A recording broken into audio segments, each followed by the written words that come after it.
there is a method of encryption that has stirred up a lot of controversy in history, yet it's never actually been too useful in sending messages to different people. So I wanted to talk about it today. This method of encryption is called equidistant letter sequencing, or more commonly referred to as ELS. And the interesting thing about ELS is that it's very, very poor at sending messages. For instance, let's say we have Alice. And Alice wanted to send a message to her friend, Bob. So, she wants to send the word, let's use, safest. And to send this word safest, she is going to create a phrase, or even like a bunch of gibberish letters, and she is going to hide the word within the phrase. Literally hide the letters within the phrase. So the phrase we are going to use is, this sentence form an ELS. And along with that, she is going to send a key. In this case, the key is going to be the number 4. And here's why.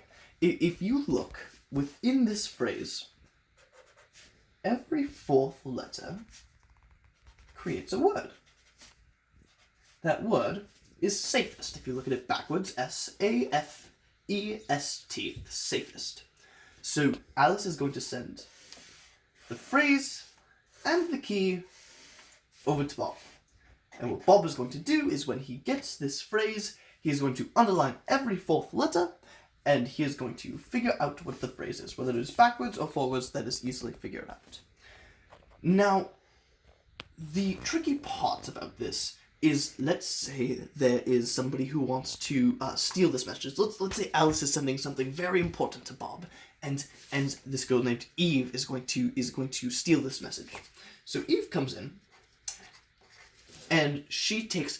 Let's even say for this scenario that Alice and Bob have a worked out plan, in which they know that the key is 4, and the key is always going to be 4, and they just know that. So she just sends this phrase, and Eve intercepts this phrase, and Eve, being the wonderful computer programmer she is, has a program that can brute force this phrase and find any ELS that's within it. That is easily within the realm of possibility of computer programming. So immediately Alice's message is decrypted by Eve, and she gets this information. The problem here is ELS can't really be improved in its own form. You can't write a long phrase, because if you write a long phrase, it's very, very difficult to hide a message within that. And there's no way to take a small phrase and to make it more difficult in itself to hide a message. So Alice is kind of left with this very, very low level of protection in sending this message to Bob. And this is why ELS has really never been used. Now, why has it stirred up such a controversy then? And this is because many cryptographers and many historians have looked at pieces of classic literature and have claimed to have found ELS messages hidden within them. The most common piece of classic literature that it's found in is Moby Dick, and different historians and literature analysts will look at this book and say, oh, look at this sentence. If you use ELS with a key of this number, you will find this word, and if you do this somewhere else in the book, you'll find this word, and these words might mean this thing together, and they'll come up with these theories.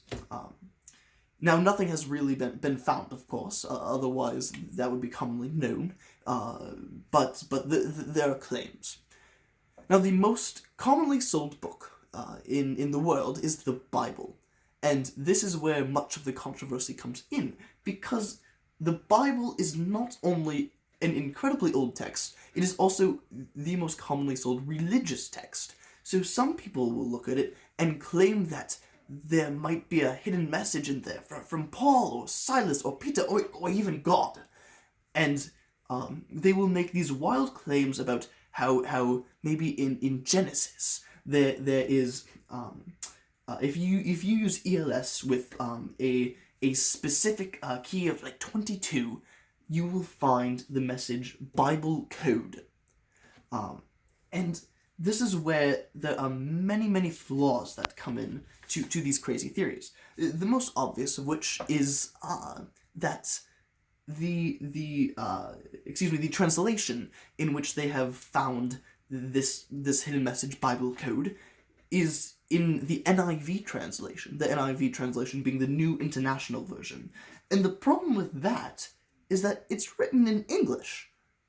And the original Bible was not written in English. It was written in Hebrew and Greek. So there was no way in which the original writers of the Bible would have known that eventually down the line that their book would be translated into this foreign language called English, and in this very specific manner called New International Version, and would have hidden a message with that New International Version in mind. It's impossible. It's not real. And that's just one major flaw of a lot of these crazy and wild theories that people come out with. Now, one other flaw I find in this is that if people wanted to deliberately find a phrase within a book, they could maybe pick up the letters that they want and justify the reason for them picking up those letters. Let me explain. Let's use a different phrase now. Let me write it down. CCUTYRE.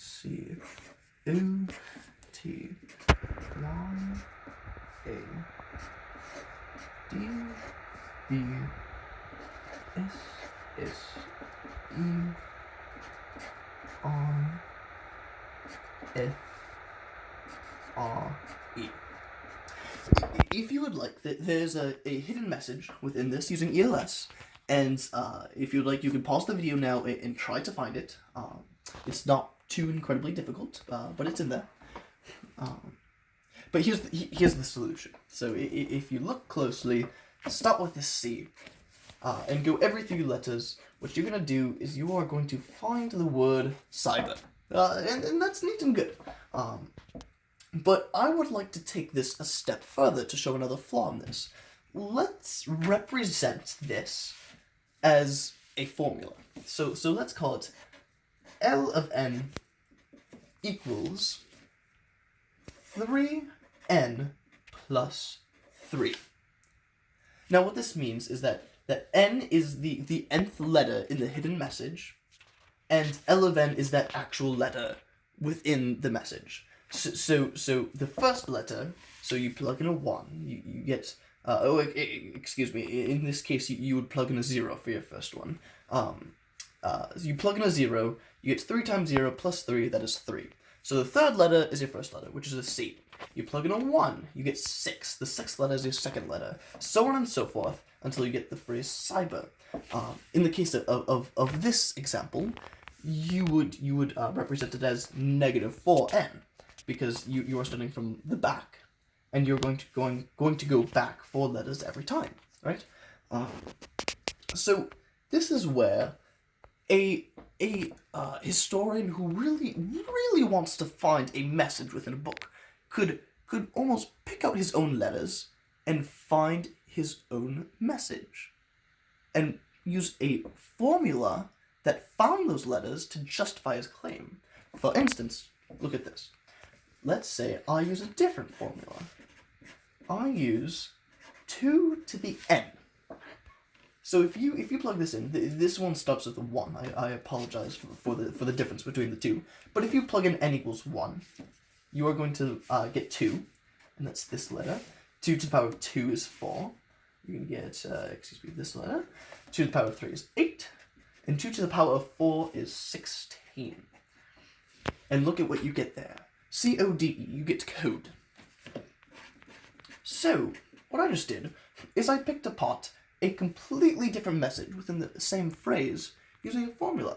So what is to stop a historian or cybersecurity analyst or a cryptographer or something like that? What is to stop them from looking at maybe the original Hebrew text of the Bible, picking out the letters that spell something super important, and then finding a formula that correlates with it that justifies that those letters mean something?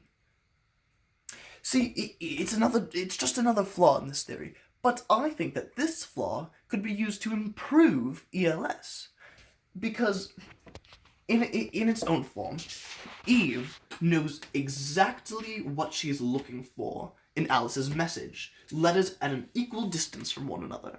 But if, for instance, Alice had used a more complicated formula and a more complicated phrase, let's just say, for instance, it was something wild, like L to the n equals n to the third times n factorial over 16n squared.